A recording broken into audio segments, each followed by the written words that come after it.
বৃষ্টির সাথে আমার একটা গভীর শত্রুতা আছে। আমি যেদিনই সাদা কালার ড্রেস পরি সেই দিন বৃষ্টি আসবে, মানে মাস্ট বৃষ্টি থাকবেই। বৃষ্টি যে আমার সাথে কি পরিমাণ শত্রুতা করে আমি বুঝি না।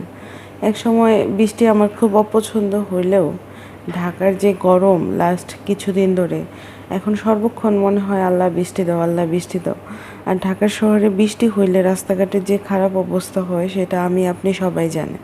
কিন্তু আমার সব থেকে অবাক লাগে, ঢাকার এত বড় একটা প্ল্যাটফর্মে নিউ মার্কেটের মতো একটা জায়গা, হকার্স, ধানমন্ডি হকার্স যে মার্কেটটা, সেখানে জাস্ট 10 মিনিট একটু প্রপারলি বা আধা ঘন্টা একটা বৃষ্টি হলেই বন্যা হয়ে যায়। ধানমন্ডি হকার্স হচ্ছে মেয়েদের জন্য শাড়ি কেনার বেস্ট জায়গা আমার মতে। যারা উচ্চবিত্ত তারা না, বাট মধ্যবিত্ত থেকে শুরু করে এখানে সুন্দর সুন্দর ভালো কোয়ালিটি শাড়ি পাওয়া যায়। অনেক বিশাল বড় মার্কেট, যেটা 10 মিনিট বৃষ্টিতে পুরা